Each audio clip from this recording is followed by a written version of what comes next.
In the last few days, there has been an increasing focus on the war in Sudan, particularly around the fighting and fall of the city of El Fasher in North Darfur. And with this, there's been very troubling reports of mass atrocities and figures ranging anywhere from 2,500 to 10,000 people killed. This is based on satellite images showing build up of images said to be human bodies. Um, of course, that part of the world is no stranger to violence, and we saw this in the 2000s with the Darfur genocide at that time. But it looks like it's escalating again. The United Arab Emirates has come under scrutiny for supporting the RSF, um, and so they've been accused of basically fueling the killings.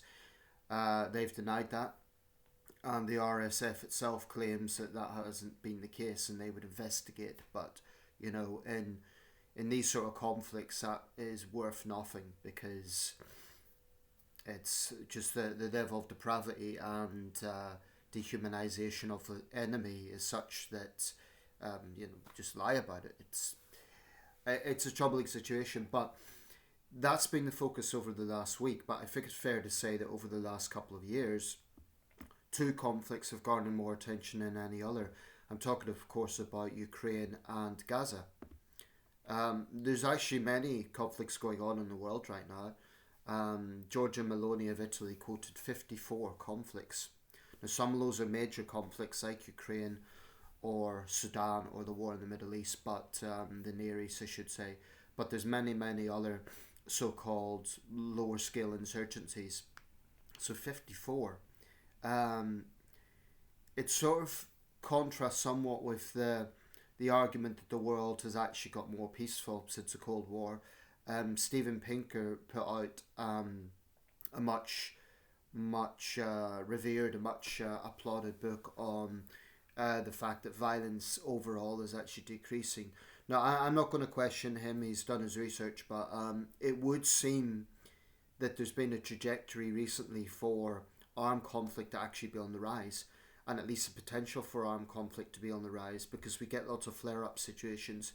You get some parts of the world that in the past saw some very costly wars are now once again in war zones. For example, Sudan and Ethiopia, the numerous violent conflicts going on in Ethiopia. So, I've studied conflict pretty closely around the world, and it does seem to be a particularly bad time in the world right now. And you could go back to every decade since the Second World War. There's always been wars. There's always been trouble spots, but it is quite widespread right now. I mean, there's wars on every continent. There is violent insurgencies on every continent. Um, so I do think that we are in a situation now that is quite bad. Um, anyway, I want to talk about the issue of moral consistency on these things. Now, I have no intention of getting into micro analysis of any of these individual conflicts, but I will focus on the two most talked about conflicts, Ukraine and Gaza. Um, because I see moral hypocrisy coming from people who comment on those things. And what I mean by that is there are too many people who pretend to be against civilian suffering, yet cherry pick which civilian suffering they care about. So, for instance, the pro Palestinian people have, and I'll get into my own take on these conflicts in a minute, but just as an example, a lot of the pro Palestinian people don't seem to care what's happening in Ukraine, and in some cases, they actively defend Putin or attack NATO. So, the obvious question is, why is the killing of Palestinian civilians wrong, but you're okay with the killing of Ukrainian civilians? But, and I'm saying this as someone who's been staunchly supportive of Ukraine, I also see hypocrisy on the other side. This has to be said. There are some Ukraine supporters who seem to have a total disregard for Palestinian suffering, or they lap up everything Israel tells them. Now, Israel has been exposed for its lies numerous times. And one of the most outrageous claims that pretty much nobody believes, even the Americans, who are extremely biased towards Israel, is that there's no humanitarian crisis in Gaza. That is a simple lie. And I'm talking in the present sense because violence has resumed, and even if it hadn't, the rubble is there. It's going to take years to rebuild. The rubble and the resentment is there. This conflict is not over. I wish it was, but it's not. So I'm talking in the present sense with that. It's so yes, there's pro-Ukrainians who just dismiss reports of Palestinian suffering, and there is some partisan politics in this. The left tend to be associated with the pro-Palestinian cause. It's overwhelmingly left wing. Now, pro-Ukraine's a bit more diverse. That supports, supporters come from the right, the centre, and the left. But I have a big problem with that moral hypocrisy of being against one kind of suffering and okay with another. And I see it on both sides. How do these conflicts relate? Well, they're not directly connected, but Russia has a role in both. Well, Russia, obviously, directly in Ukraine, invaded Ukraine. In the case of Israel and Gaza, Russia finds itself more on the pro-Palestinian side because of the way international geopolitics plays out. Nothing to do with Palestinian suffering. No one should be under the delusion that Putin cares about Palestinian civilians. He doesn't. If he did care about innocent Arabs, then why would he have backed the murderous Assad regime for years that rained bombs on civilians in Syria? And there we see hypocrisy. I've seen Syrians rail against Israel, but in some cases back their own dictator in killing their compatriots. It's a bizarre situation. So yeah, Russia is involved in that sense because whilst its power has been weakened, it's still got significant influence.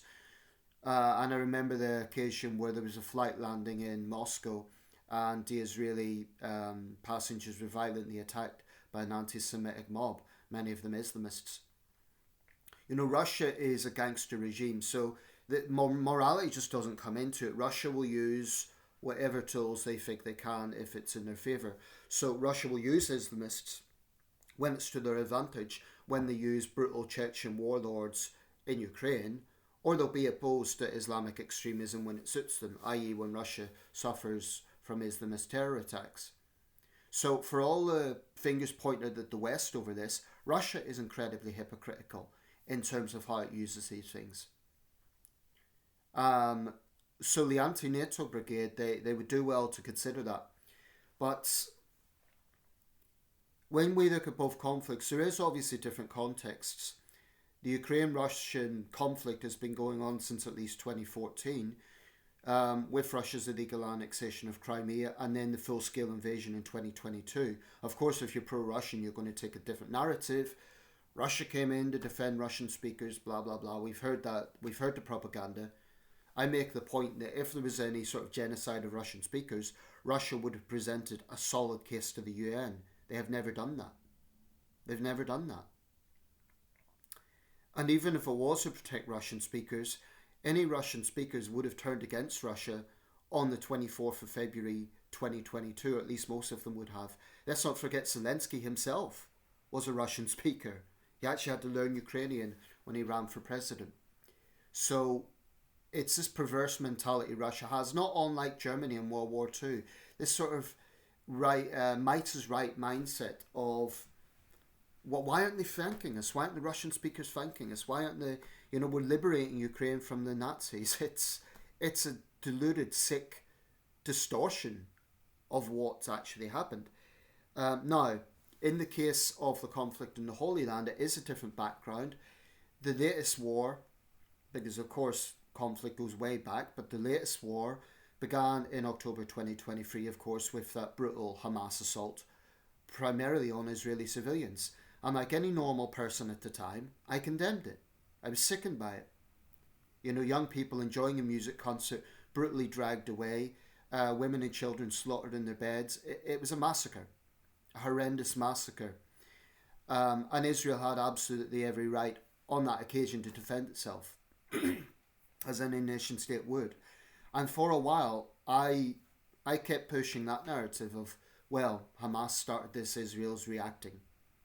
But over time, I found it increasingly hard to defend Israel. I found it increasingly hard to keep using the same sort of arguments that I had in the past. Like, for example, well, it's awful that civilians are dying, but Israel's trying not to. But over time, it became clear that this particular Israeli government, Netanyahu's government, has some real far-right hawks who are not interested in simply defending Israel. They believe in eradicating Gaza and the Palestinian, and the Palestinian people. It went well beyond self-defense. And the perverse lie that there's no humanitarian crisis in Gaza, anyone who believes that is either willfully lying or incredibly naive. So I found it difficult. I don't know what the turning point was, but over time I thought this can't go on. You know, civilians are being slaughtered every single day in airstrikes. It's just this relentless bombardment. It wasn't freeing a single hostage. Even when Hamas and Hezbollah leaders were killed, the bombing continued. I believe it was collective punishment. And when you look at some of the people in Netanyahu's cabinet, they actually override the Israeli police when the Israeli police tried to rein in on violent settlers. Those members of Netanyahu's cabinet actively encourage the settlers. So does Netanyahu himself. It's a far-right government. So, and even the Americans had a problem with that. So the narrative that Israel is simply defending itself really has to be dismantled. Israel would have had a right to defend itself had it been proportionate. But wiping out entire families, starving a civilian population, turning the place to absolute rubble went well beyond proportionality. So that's when I started having a real moral problem with what Israel was doing. Now, why did I not join any pro-Palestinian demos? The reason is because when I join a demo, and I have a few times in my life, I'm always very cautious as to who's organising this, who are the people behind it. And I was uneasy about joining that because I don't trust some of the people behind those demos. I do not believe that every single person involved in pro-Palestine demos is a raging anti-Semite. I think that's a distortion. But I do think there's pockets of anti-Semitism, anti-Jewish sentiment. I think there are Islamists among them. And I think there's a lot of people who are against the West. Now, I'm pro-West. I love my country.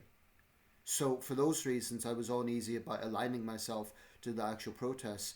But I also had a big problem with many, particularly on the right, who would continue to defend what Israel was doing and in some cases downright come out with dehumanizing statements about the Palestinians.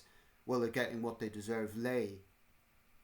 So a 3-year-old Palestinian toddler has to pay for the crimes of Hamas. That's the mindset. And it is dehumanizing. It's absolutely dehumanizing by definition. I think it was Patrick Cockburn, I think, in The Eye, who put it that way, and I think he's absolutely right. He, of course, has extensive experience in the Middle East. The way some of our press has covered the conflict, I would particularly highlight the Daily Telegraph and the Daily Mail, but the Daily Telegraph particularly.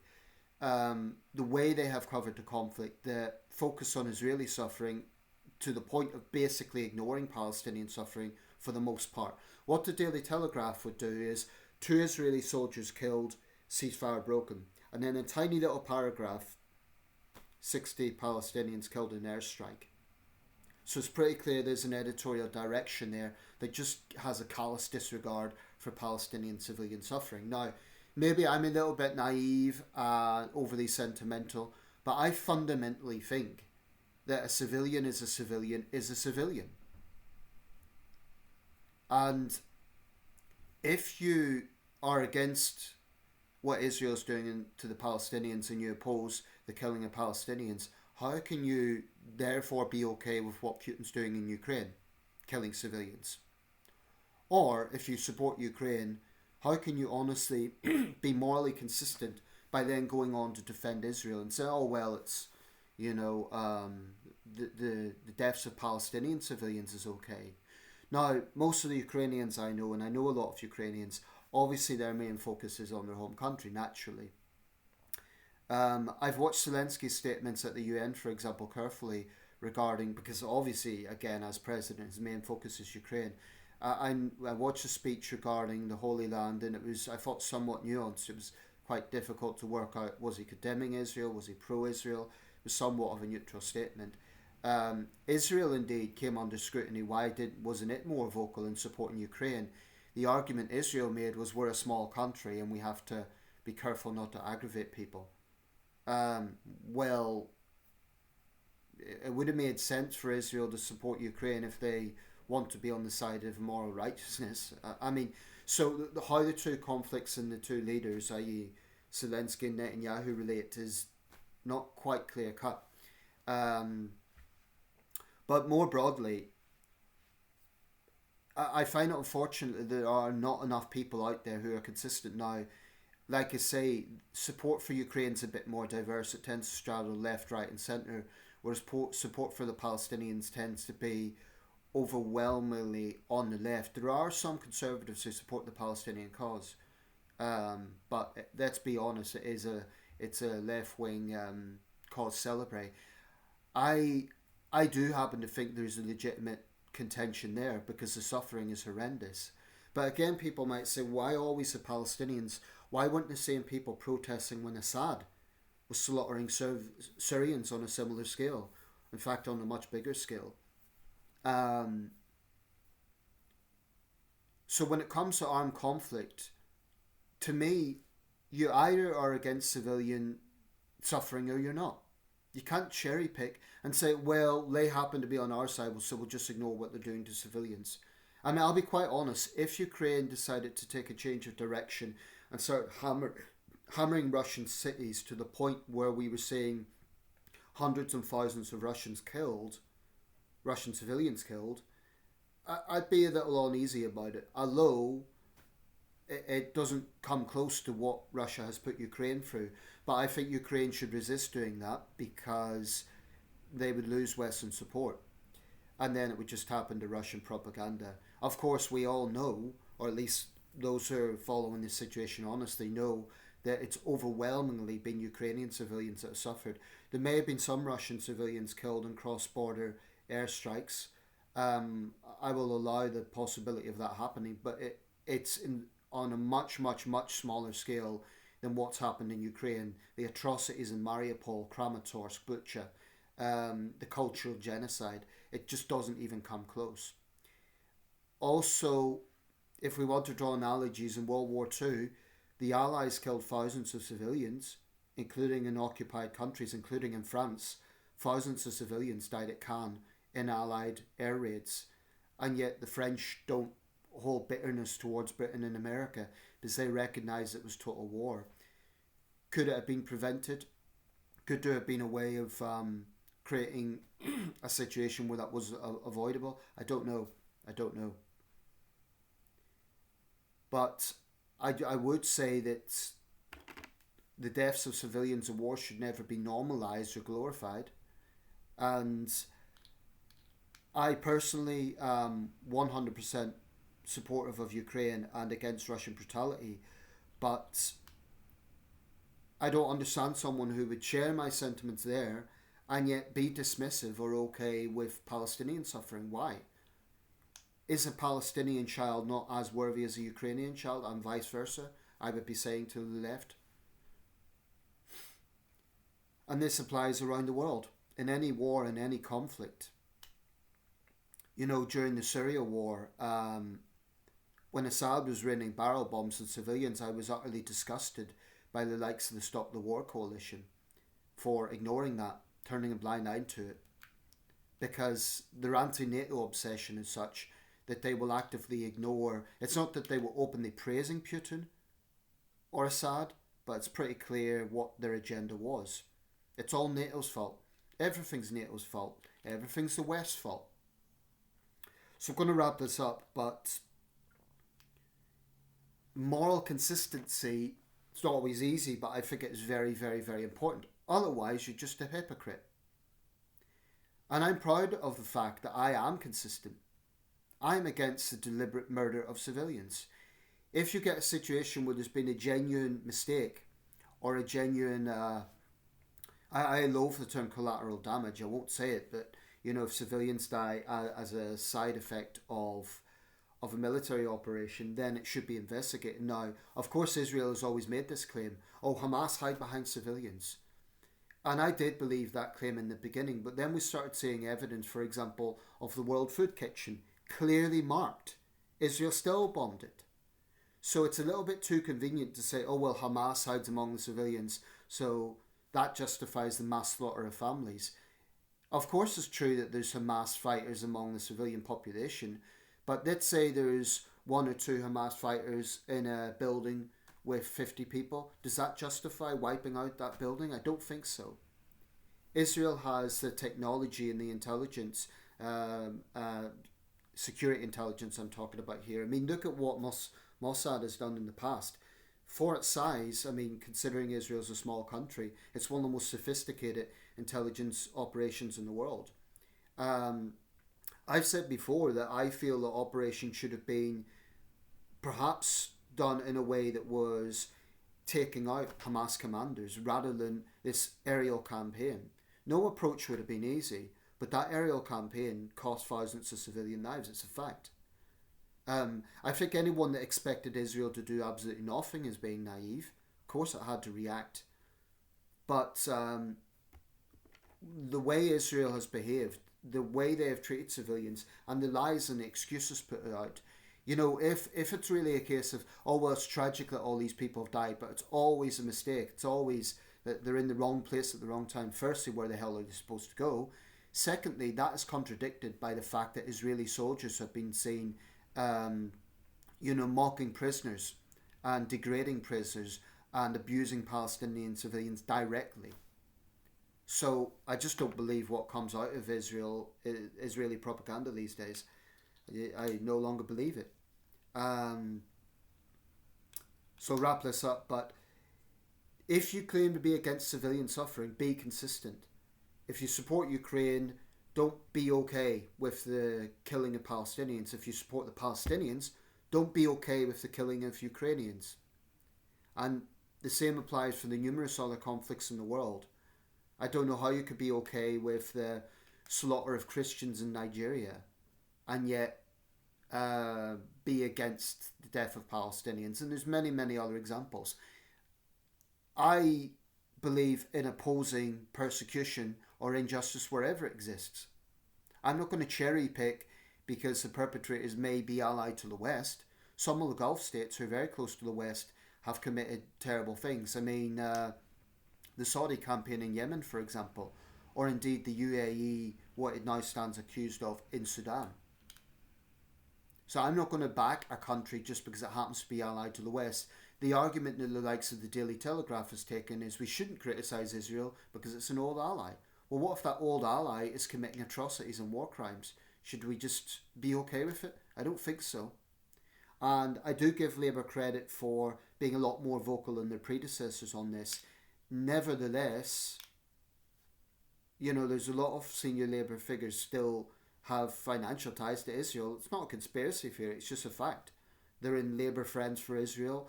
They have received contributions from Israel.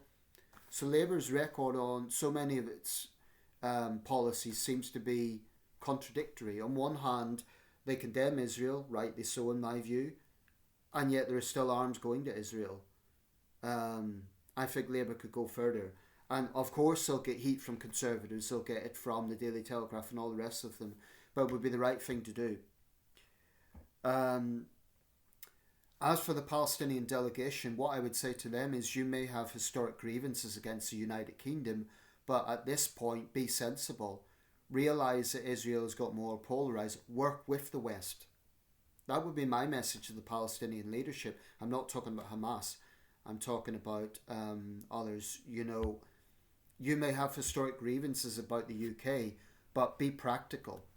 The UK has just recognised the state of Palestine. That might be nominal, it might make little difference on the ground, but it's not totally insignificant. So the Palestinian side shouldn't harbour grievances towards the West, at least not if they want to go forward, because Gaza is going to need a lot of investment. So, I mean, I can understand resentment towards the Americans because American weapons have directly killed Palestinian civilians on a much, much bigger scale than any other country. But um, for Gaza to ever rebuild, it's going to need a lot of investment. So, whoever takes over in Gaza um, will need to be practical and work with the West and make it clear that they don't have an anti West agenda. So, I would suggest one area it would be dropping ties to Iran, because that is definitely a poisonous connection. Iran, by the way, I feel is an absolute problem in the region. You know, there's so many conflicts in the Middle East that has Iran behind it. Iran funding Houthi rebels, Iran funding Hamas, and so on. So, whilst I'm very critical of Israel, I'm also very critical of Iran. I'll wrap this up. But there has to be consistency. Otherwise, it's just sheer moral hypocrisy.